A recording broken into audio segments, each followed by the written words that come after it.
So yeah, special thanks to everybody watching at home. This is MAXOUT, Kansas City's premier regional fighting game tournament. We are at Hy-Vee Arena in the West Bottoms here in KC, Missouri. With Level Up, with Fragadelphia.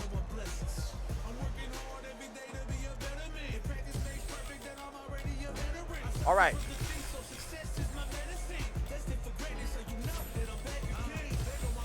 I gotta make sure I spelled these guys' names right. SIEGHARTSF.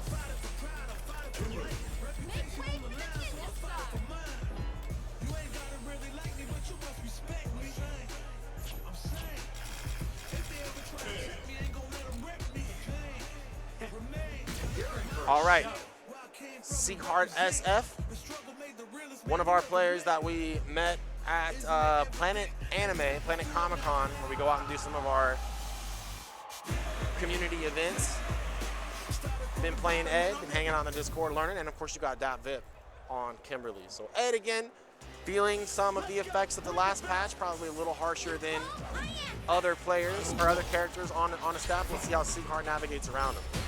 DAPVIP wasting no time. In, drive rush, stand medium kick, straight to the corner here. Can on the board, catches him low, extended damage. And again, Can's got buff too. Sieghart showing early EXDP. DAPVIP in a great position here. 2 bars, doesn't need to spend any more meter. Gonna end this at 3.5. Setting up for the throw game. Back to back. Sieghart in trouble. 3 throws in a row. DAPVIP with a perfect. A lot of conditioning established right there into the throw game. I like Sieghart trying to get a little bit more proactive. Gonna look for that stand medium kick. Try and harass your opponent. So far, DAP 4 for 4 on throws. Holding parry. That is the payoff of landing all those throws back to back, is that your opponent eventually says, okay, well, you're going for throws. No, I've conditioned you for the shimmy. Not about what's happening now, it's all it's gonna come later. Sieghart trying to navigate his way through this neutral here. DAPVIP playing very kind of touch and go. So I would say the biggest thing that I try to like illustrate when I talk about fighting Kimberly or finding yourself in situations where you're not comfortable on defense, try drive reversal.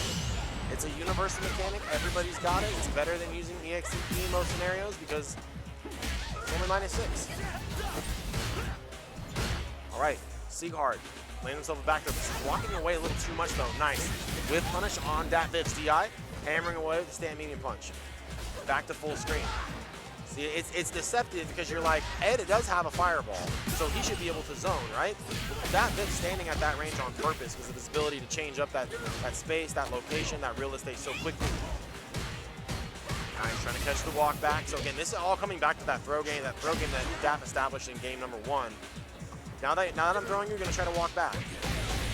Now that you're blocking, we're trying to go in that throw. Another EXDP, DAPVIP should be able to curtain close this from level 2 if he so desires. There it is, EX Tatsu, level 2, above from the last big patch. I like that. DAPVIP sometimes one of his I don't want to say, I don't want to be arrogant to call it weakness, but sometimes hangs on to his resource a little too long. I like him closing it out right there. We're right back into the corner. Sieghart back to the wall. Instant air Tatsu again to try to punish that throw. And once you've thought of everything, once you think you've seen everything, here comes the DI. Nice delay, but DAP deadly right now. That big stand fierce punch, Kimberly buff. We're gonna see yet another perfect. We will. I always say a lot, you know, before we get our tournament started, if you absolutely are trashing somebody, you're trashing a player next to you, and it feels like an uphill battle, always want to take extra time and say, hey, yo, let's play some casuals afterwards. Let me show you some stuff. Oftentimes, getting the experience from a stronger player in any fighting game often makes